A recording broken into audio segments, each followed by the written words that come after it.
our economist. Thank you very much.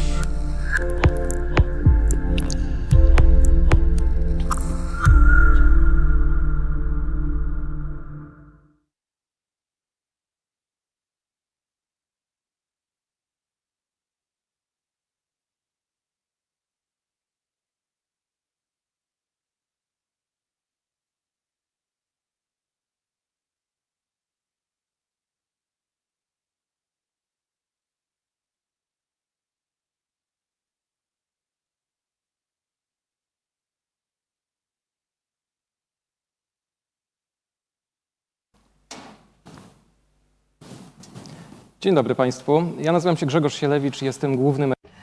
Good morning, ladies and gentlemen. My name is Grzegorz Sielewicz and I'm the Chief Economist of Coface in the Central European region.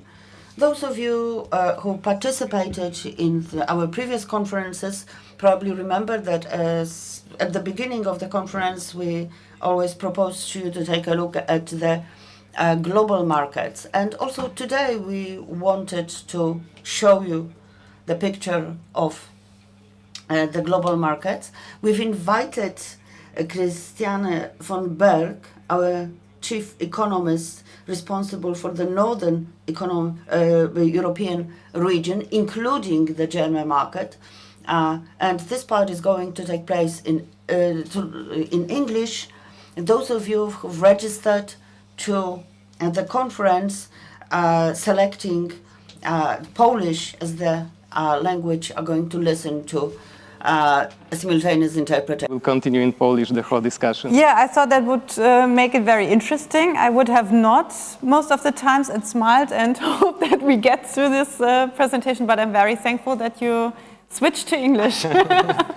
Of course. I was just mentioning that you cover the Northern European region, which includes also Germany. Yes. So except of Germany, you have also some Nordic countries, as far as I remember. Yeah. But I think for us it will be the most crucial your views on the German economy, not only on German but also on Western European economies. But in case of Germany, for Poland it remains the main trading partner. Both in case of exports and imports, it takes like 28% in exports share. In case of imports, it's 21%. So actually, I would like to start with that. What's the mood, what's the sentiment in Germany right now? We have lots of challenges. We have the huge humanitarian crisis, the economic consequences of the Russian-Ukraine war. We have inflation. We have pandemic. Let's do not forget it. So is there like any typical concern for German companies, German households? Yes, I would say I think it's the same as here in Poland. The main topic is, of course, the war in the Ukraine, and people are still very shocked by it. Not only because of economics. Let economics aside. Everybody is like paralyzed that there is war in Europe, and to be honest, in Germany we would be by now crazy if we would have the situation as here in Warsaw, where we are right now, that war is in a country really next to us, in our neighboring country.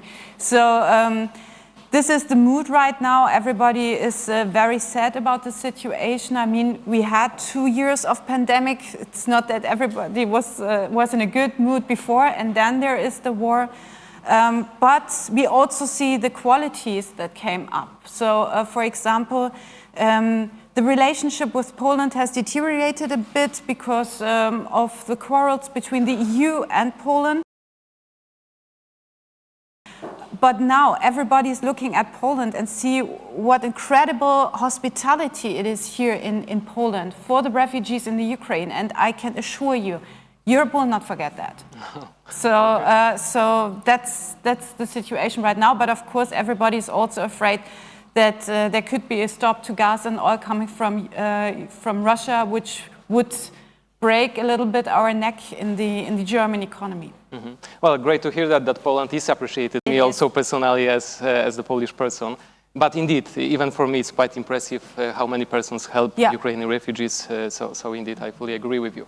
Of course, let's talk about those economic consequences that we have. And that's the reason why we're here. Right.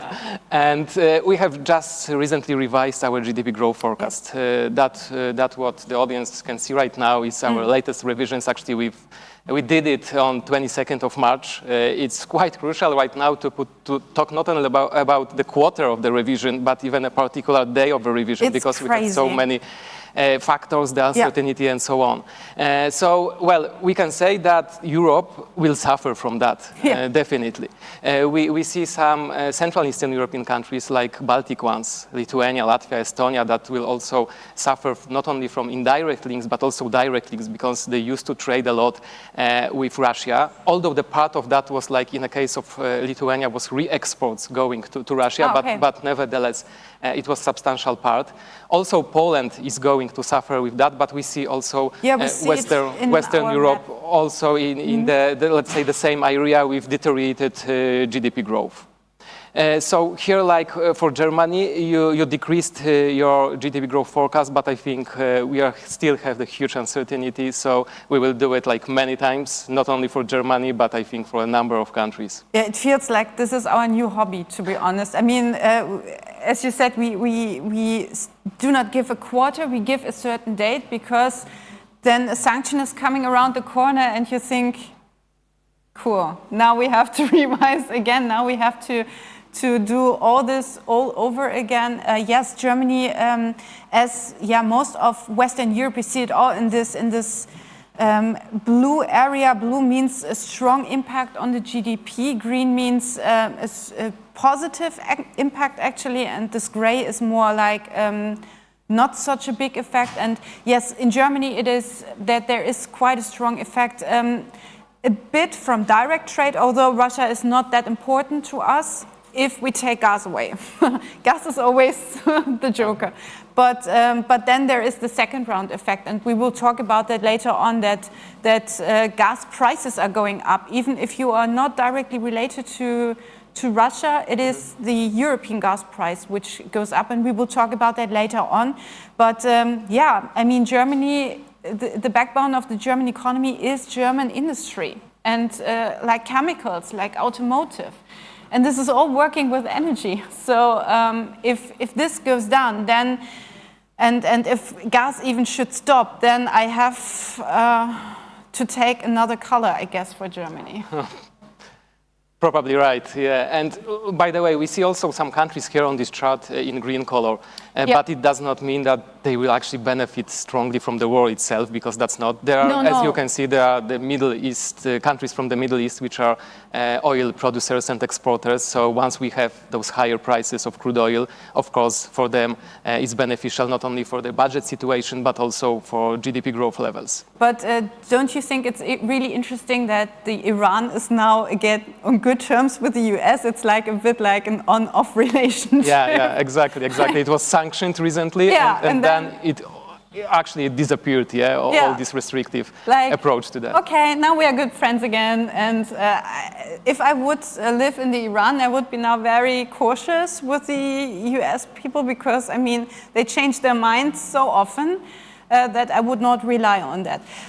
One last thing regarding Norway. As you said, I'm economist also for Scandinavia. For Norway, you see that it is in gray, which means no direct impact. But I have to say that if I would ask the Norwegians, is there no impact, they would say, what?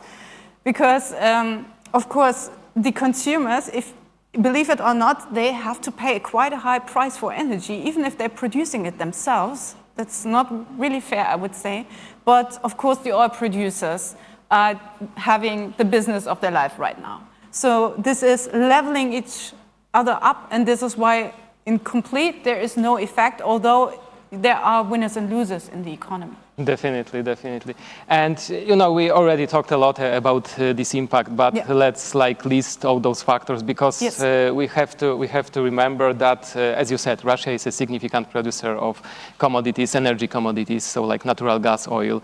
On those charts, we have a confirmation for that, and that it's valid not only for Europe, that a substantial part of those energy imports come come from, substantial part comes from Russia to Europe, but it's other way around. So for Russia, Europe is also quite a significant trading destination. Thank God. So it's going to suffer also. It already suffers from decreased demand, attempts to be less dependent on the Russian energy sector.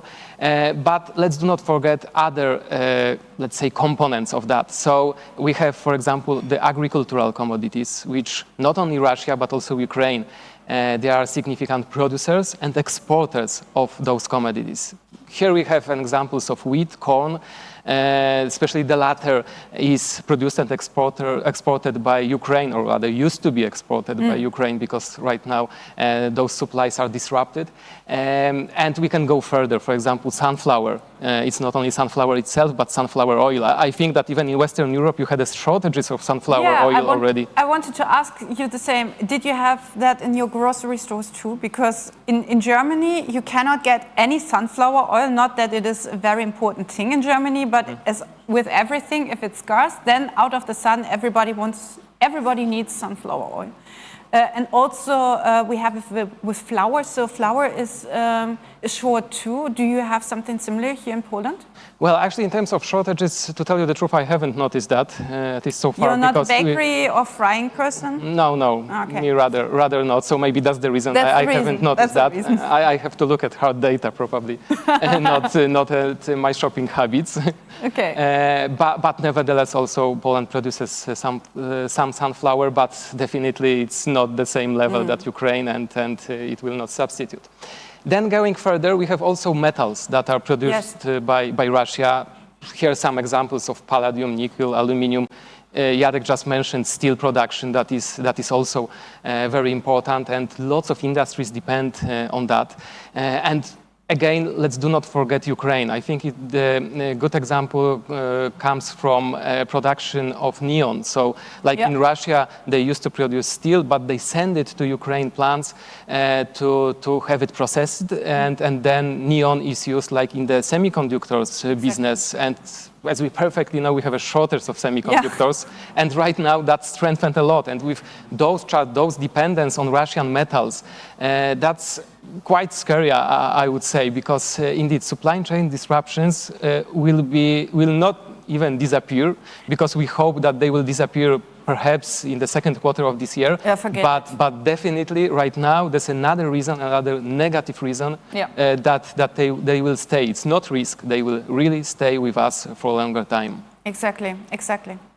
Okay, so and in terms we mentioned about the agricultural sector, but also we have to have in mind that fertilizers are an important part of that of agro-food production, of agricultural production, and Russia especially supplies countries here in Central and Eastern Europe with fertilizers, so we are quite concerned. But on the other hand, it's not only Russia, because let's remember we have also sanctions on Belarus. Belarus, I just wanted to mention it because we had several sanctions on Belarus before. I mean, the history of the EU and Belarus is a long opera soap, I would say. But what was interesting is that all the time in the sanctions, a certain part of fertilizers was always excluded, because this is the one that the EU was really looking forward. But now it is included in the current sanctions. So this will hit now the EU. Especially those potash exports from Belarus, which are very important here for Poland, for other countries, for European countries. Netherlands. So indeed, and if we have higher prices of fertilizers, and let's also remind that in case of nitrogen fertilizers, a bulk of the production cost comes from the prices of natural gas. So again, another factor. And once having those higher prices of fertilizers, well, that will be transferred then to higher prices of food, which we should expect not only now, but also in the coming months. Well, then just let me say briefly about Russia. Yes. So, of course, we have harsh sanctions implemented on Russia. that were different stages. As you've seen in one of our previous charts, we expect a deep recession of the Russian economy. Exactly. Of course, Russia tries to save the economy with its significant international reserves, but those were frozen. And right now, even if they have gold, even if they offered a discount price of gold, even they want to save the currency with the obligation to pay for gas in Russian ruble.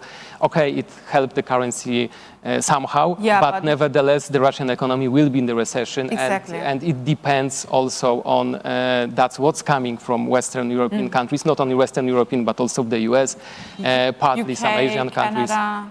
Exactly. Yeah. In terms of exports and imports, it's very dependent on China. I think the dependence has increased in last years.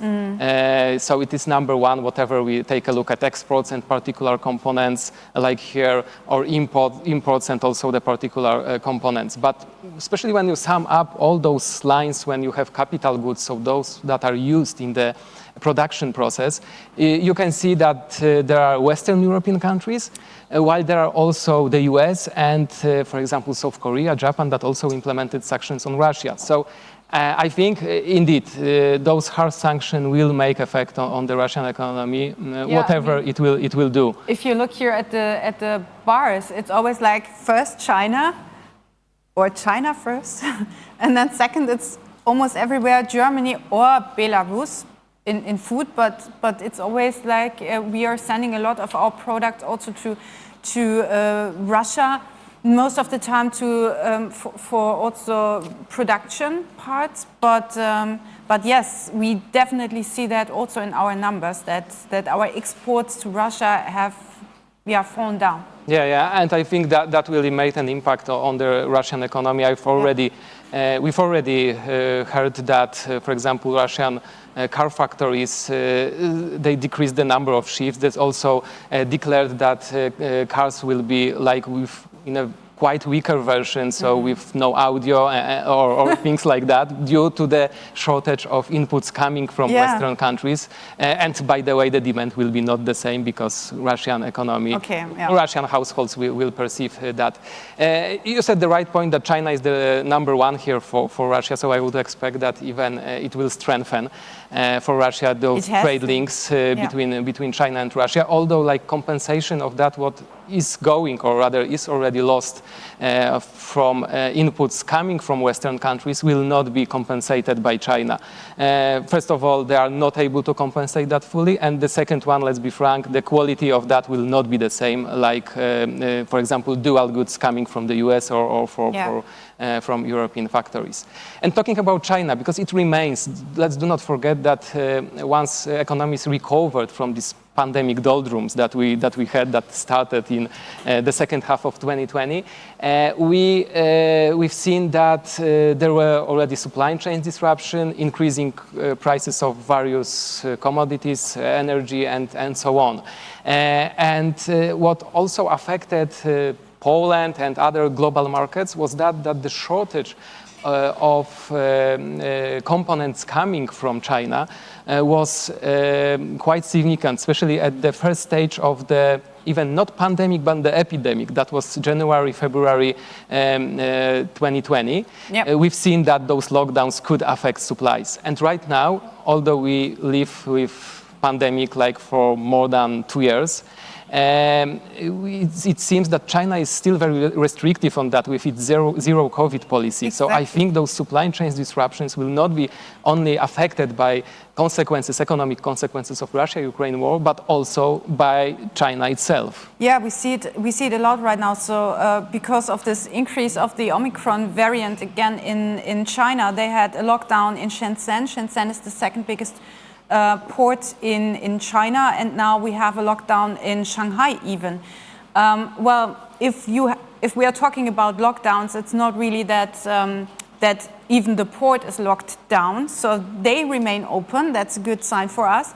However, the problem is if you have all the stocks behind it closed down and all the transportation behind the port locked down, then you cannot take the cargo from the ship down and transport it further. and bring new material to the port. So it's more or less the same as if there would be a lockdown. And our colleague Bernard already showed us the data for the waiting time for container ships in Shanghai. It increased by 5 times, so it's an all-time high. And from our experience, we know that this leads to big traffic jam on the sea, and this traffic jam, everybody knows it from Autobahn, the Autobahners. So if there is a traffic jam, it not just salutes, but it goes from one step to another one. So after the traffic jam in Shanghai, there will be another traffic jam at Rotterdam, at the port of Hamburg, at the port of Antwerp, and then it goes further to the west and east coast of the US. So yes. It takes again months to get that dissolved, and in between, the Western European economies, they're all just-in-time concept. Mm-hmm. And if you have to wait out of the sudden a month for your products, this will bring down the whole production plan, and Germans love to plan. Yeah, definitely. And if this is not working out, we get really pissed off. Yeah. Well, I think that those just-in-time strategy, it was good before the pandemic, but then we all realized that this dependence would be very, very dangerous. So it's likely we will see those pictures of US ports, Western European ports, many ports that are stuck with all those containers and so on. And they are quite long, this traffic jams. So we see them then at some point of Germany where we thought, okay, what is the container ship doing here? And they're just waiting to get into the port. Yeah, right. It's amazing. Well, so we already talked about energy prices, that Europe is still dependent on gas imports, especially from Russia. It depends on countries. Here we have the chart with those dependence. Yes. That it differs across countries. It's also that for the US it's quite easier to put an embargo on oil imports from Russia because they are not dependent so much. This was more a PR thing, or? I mean, if you are not really importing gas from Russia, then it's easy to say, hey, we do not take any gas from Russia. Exactly. Or if you have, in case of oil, you have few percent of imports, and you can change the structure of imports also by increasing the domestic production. That's not the case. And especially right now, with those prices of oil we have, the shale oil production is quite efficient, and it is really profitable. So indeed, in those few weeks, we had really the huge volatility, but also the increase of energy prices, natural gas, oil prices. It somehow eased a little bit recently, but the oil price is still above 100 per barrel in terms of the Brent oil price. So still this price is high, and still it affects lots of industries. I think that not only in case of energy prices that you mentioned, it's very important for Germany, for the manufacturing sector, also in many other countries. And just to have kind of conclusion on that affects already many sectors. Yes, so we mentioned automotive, which is dependent not only on energy prices, but also the shortages of semiconductors.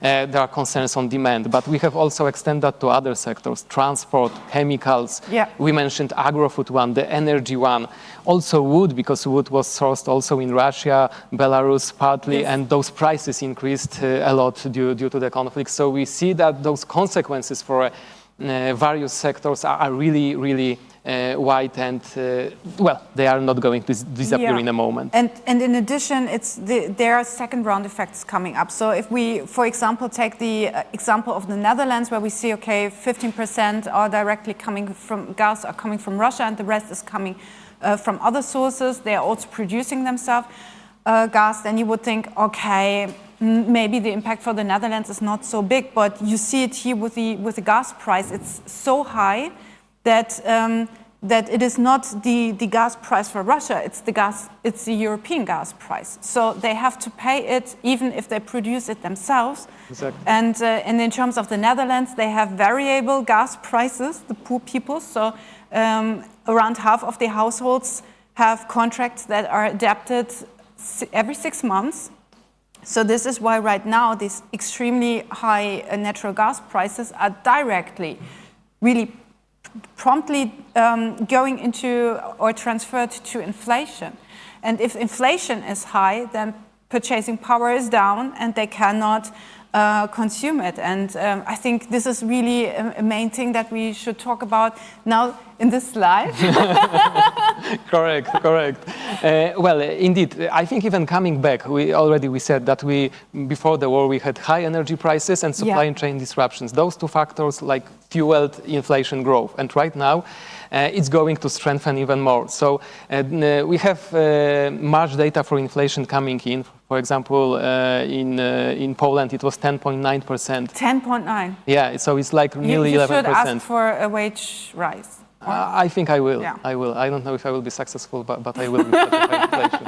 And even back, because we have first data coming in with inflation, but even in February. So actually the war started at the end of February, but even then we had already high inflation, as it is seen in the chart here.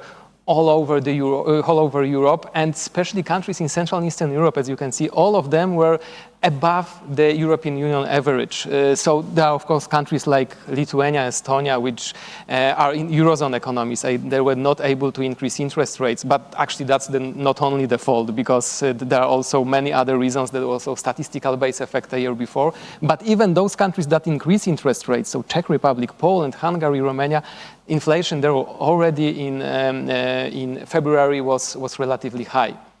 Then, going further, if we talk about those higher prices of energy and supply chain disruptions, and also the effect on food prices, we have this very colorful chart on the right-hand side. Yeah. And there are, I think... T-shirt by Benetton. There are three very important components starting from the bottom, so with those blue or navy colors. The navy one is for food.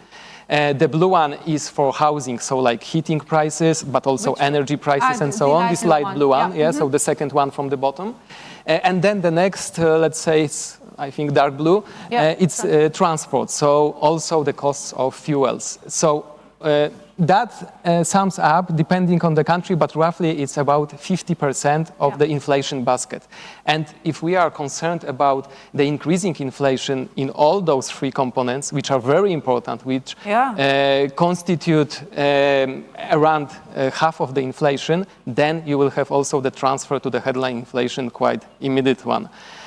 So indeed, I think it confirms that we should be ready for higher inflation also in next months, next quarters, or rather in 2022, hopefully not longer, but I doubt that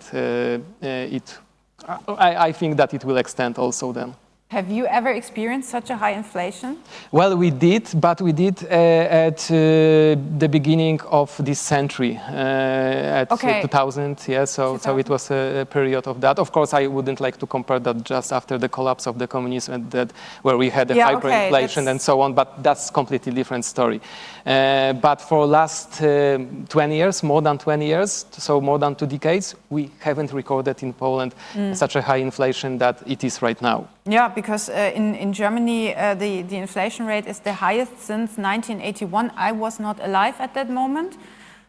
So it's the first time in my life I have to deal with this price increase. And it's very strange, because the last time there was the second oil price shock, and now we are apparently back to that. So it seems so. It seems so that we could compare that to the oil price shock, that inflation was then so high, and right now it seems that we have the energy crisis. Yeah, I mean, I know that the 90s are back, but I thought that the 80s are not back. So we will see. Definitely. And we see it in the producer prices. Actually, yes, because it's not only inflation like for households, also companies suffer from higher cost of inputs. So here we put just example of Poland with this navy line for the PPI, so Producer Price Index, which actually is right now above 10% level. It already was above 10% level. It's double digit. It's going like to 15-16%, so it's higher than inflation. Yeah. It seems that companies have not transferred completely those increase of prices to inflation. That also puts us a pressure. And if we take a look at various components, like we put here metals, chemicals, and wood products, those prices increased much higher than this headline PPI. So, like for example, for the construction sector, that's really weak situation because they use metals, they use chemicals, they use wood products. All of them, yeah. Yeah, exactly. So, but I think also in Germany you have had a really high increase of PPI index, especially in last month. Exactly. I mean, we cannot compare that to the metals because metals is really impressive here on this chart. But in Germany, the producer prices went up to around 25% year over year, and it is the highest the highest producer price inflation rate since the beginning of the statistics, and the statistics begins in August 1949. So right after the foundation of the Federal Republic of Germany. And I mean, most of us all know from history books how Germany looked like at that moment. They were still on rationing parts, and you would think, okay, it has to be very expensive to get material at that time. And now we are back? Come on. I mean, okay, the 90s are back. The 80s shouldn't be back, and the 40s definitely not. So this is extreme and shocking. Yes. To look at it as an economist. Exactly. It's as you said, it's not only that inflation that is going to be perceived by households, but already companies started to perceive that, as we mentioned, going out of, or rather strengthening the economic activity, going to the recovery, was, I think, especially at the first stage, was faster than expected, and that also triggered the demand for particular components for the manufacturing sector. It triggered also the price increases. Exactly. Everybody was running at the same time. Exactly. And those supply chain disruptions became very important. It's not only that companies suffer from increased prices of components, but also with the shortage of them. And there are also really great surveys done by statistical offices, and that is shown here for Poland. But roughly we have quite a similar situation across other countries in Central and Eastern Europe. And they ask questions about factors limiting the production level. Like here, we showed those that were done with industrial companies. So they ask the question not only if they perceive the factor that limit the production, but actually if it is obstacle in their business activity. So quite an important obstacle. And just going back before the pandemic and so on, you see that this navy line, which is for insufficient demand. And I think it's quite obvious, because if companies don't have demand, they cannot sell, then cannot do business. That was really the main concern for companies.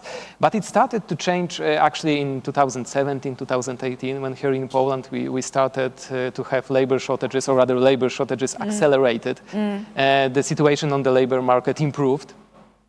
So labor shortages were much more important than insufficient demand. And well, the pandemic period reversed that for a while, but just for a while. Labor shortages are back, whereas concerns regarding insufficient demand are not as valid. But let's look at the red line. The red line is actually for material shortage, for components, input shortage. This is and incredible. That one is much more right now important than concerns regarding insufficient demand. And as we can see, it accelerated a lot. It really accelerated fast. And in countries like, for example, the Czech Republic or Austria, which are very dependent on the manufacturing sector, we have this factor even much more important than labor shortages, and that's reported by more than half of companies there. So yeah, I think that's a confirmation of that we have supply chain disruptions, and that they are not going to disappear very soon.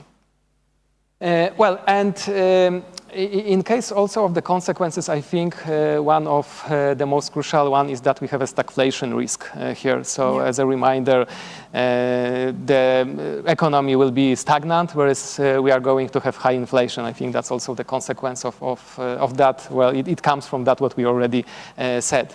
And that comes to also to some risk of that what we'll have. You already said about second round effects, but even well, let's look at first initial shock, which was the supply chain disruption and of course higher prices of commodities. Exactly. Then it's a clear way, and we've already started to see that for higher prices of commodities, so impact for the energy, for inflation. And then, of course, it affects also corporate profits. They suffer from higher production costs, higher energy costs, higher components costs, and so on. So if we have high inflation, employees are going to go to their employers. That's actually what you advised to me. Yeah, that's why to ask for a pay hike. I was wondering. And I think I won't be the only one. Yeah, exactly. Lots of people will do it. And even if employers will say okay, then it will also be a kind of pressure for inflation. It could also put inflation even higher. So again, those employees can come back again to employers asking for higher inflation, higher pay hike, even if they get that before. And I think that comes us to a kind of price-wage spiral that I think for Poland and also for other CE countries is, well, quite dangerous and quite probable, I'm afraid. We've already seen that nominal wages have been growing, like we have on the chart here.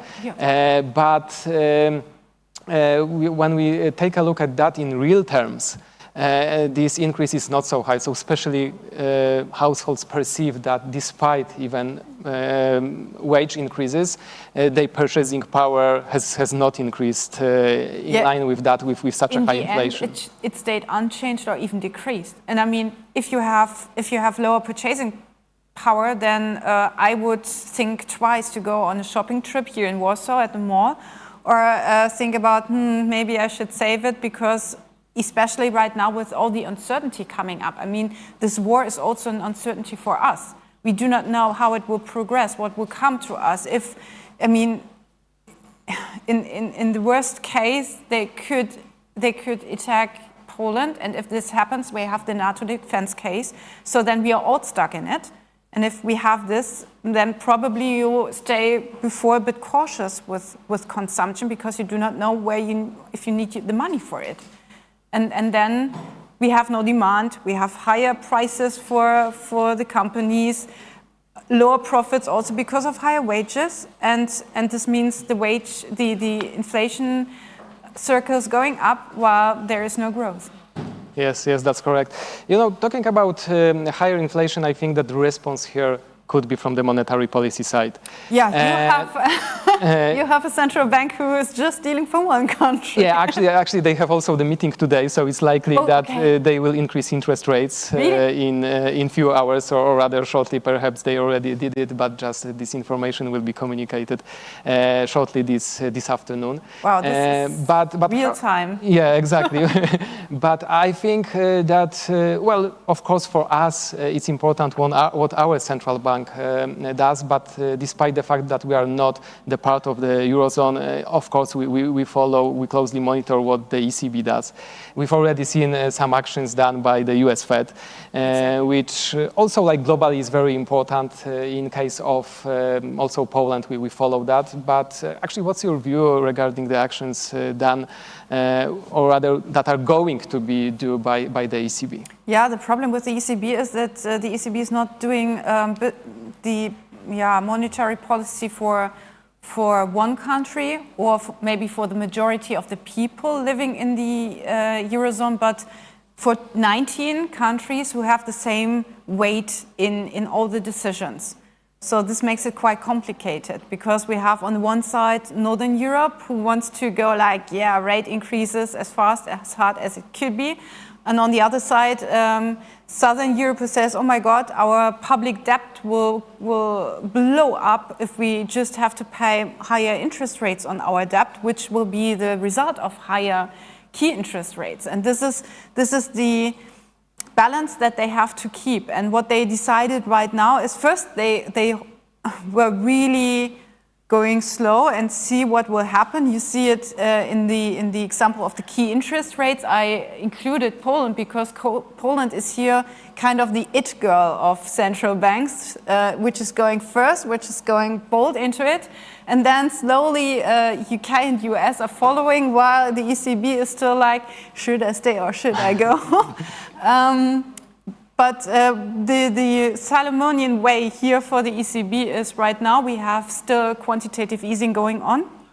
And they stopped the pandemic purchasing, emergency purchasing program now in March. So just a week ago they stopped that. They have right now a normal asset purchase program, which they took up a little bit so that there's not a harsh drop in the purchases, but the question is, when should that end? And we expect that this will be around the case in Q3, and afterwards there could be the first cautious step, like testing the water with a toe to see if we can go into the field of not positive interest rates, as you see. So our deposit rate is at minus 0.5, so just maybe go to minus 0.25 or so, but to do some steps to show that the ECB is still having the goal of price stability or price growth stability, because you saw it in the inflation rates right now in March. I think Europe is around 7.3%. That's far away from the 2. I mean, 2, 7, yeah, there is a difference. But as you see here, with the yields on 10-year government bonds, the financial market already included it, of course. Financial markets are not waiting until a central bank is deciding something. They just go for it, and they have included it already. So it will be a tough time, especially for countries like Greece, Spain, and Italy, to deal with lower growth, high inflation, uncertainty, supply chain disruptions, pandemic, and higher interest rates, because, I mean, why not? Yes. Well, indeed, in case of yields of government bonds, they started in case of Germany to be positive. Well, we haven't experienced that for many years back. Well, also, I've checked, like, 2-year bonds were partly, I think, like 1 or 2 weeks ago positive for a while, and that was, I think, the first time since 2014. I was not fast enough. I see, okay. But you said about the ECB that it uses this strategy that should I stay or should I go, yeah? In case of the Polish Central Bank... you are for go. That's it's fighting with inflation, but it's like catch me if you can, yeah? Okay. Strategy, I think so. And even on this chart, it looks that indeed Poland was faster and is higher with that. If we compare that to other Central and Eastern European countries, actually it's not. It's seen on this chart, yeah? Actually, there were not an it girl anymore. Yeah, there were some discussions in Poland that the central bank, the rate setters already had some information regarding that inflation will increase, and they didn't increase interest rates so fast. As you can see, other central banks in the region, especially the Czech central bank, which is very sensitive to inflation levels, that was the bank that increased quite fast. Right now, as I said, today we have the meeting of rate setters, and it's likely that inflation will go up. However, in the CE comparison, we see that this step was not rather done very fast, and we are roughly the same league like other countries nowadays. Yeah, you are some kind of Bank of England of Central Eastern Europe. Exactly. And here, in case of inflation, of course, I'm not surprised that finally they did this move, because we talked that rate setters, they do not have actually the much impact on inflation when it comes from energy prices or agricultural prices, those prices that are quoted on global markets. So they cannot affect that. But also here in Poland, and I think we started to see that also in other countries, We have had increasing core inflation, so really that's the warning side for the central banker for changing interest rates. Headline inflation, of course, it's still driven by energy prices. That's why we see that in Poland it's much higher than the core inflation. And even this peak, or not peak, but going down for a while in February this year was caused by the introduction of the so-called anti-inflationary shield that was introduced in Poland in February for half a year. Anti-inflation shield. Yeah, and indeed it targeted the excise tax for natural gas, for fuels, also decreasing value-added tax for selected commodities, also food products. So indeed it helped. We see for a while, but that was before the war. But the war, I would say, made this effect disappeared. But nevertheless, inflation in Poland is likely would be higher without it. But also, on the other hand, inflation then after the validity of this anti-inflationary shield, so in the middle of the year, especially from the food products, which I expect will be higher in the middle of the year, we will have high inflation. So it's somehow postponed this process. Of course, it's likely that this shield will be extended, and I think that actually we could expect some other actions because Hungarians also introduced similar measure, but they put a ban on the most typical food products that households buy, not to have too high increases. I think that other countries could also implement such measures if we have high inflation. What do you think? Do you think that Western European countries or Germany are going to do the same? We see it actually in Western Europe only in terms of energy, not so much of food. So what we often see is that there is a reduction, a subsidy on fuel prices. However, I am not sure when this is really getting into effect because I'm still waiting for it. I wait every time I drive by the gasoline station, I wait, okay, is it already in effect? No, okay. Then I still have to drive and see that I get through it. But beside of that, on the food, we do not have, and I do not expect that to happen. But I have to say that in Germany, we have extremely high savings right now still from the pandemic because you could not consume.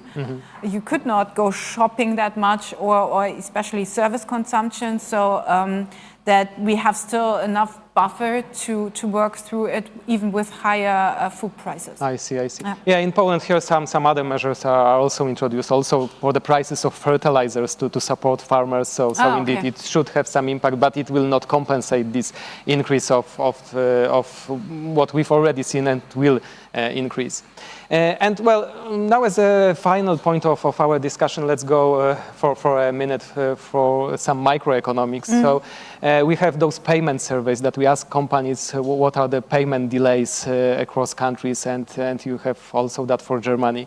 If you could share with us the latest conclusions coming from that. Yeah, well, I have to say that our last one was in summer 2021. So we always do it over the summer holidays, and there in 2021 it was still a version that we have in general lower numbers of payment delays. So only 59% of the answering companies, and it were over 800 companies who were answering, only said that they have payment delays at all. So we see that there is a huge liquidity in the market, at least at that point.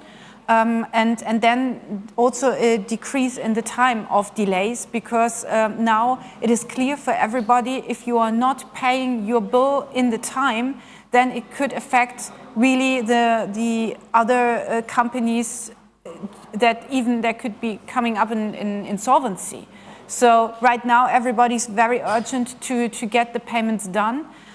But what I find very interesting is something, and I think you have it in your new survey too on the right-hand side, that the question, what are the main risks?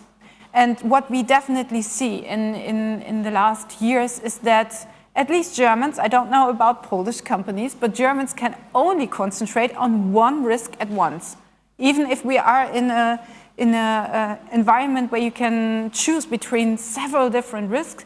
At the beginning it was Brexit, and then it was US-Chinese troubles, and then of course the pandemic in 2020. In 2021 it was supply chain disruptions, and I'm 100% sure if I would ask right now this question, everybody would say the war in the Ukraine.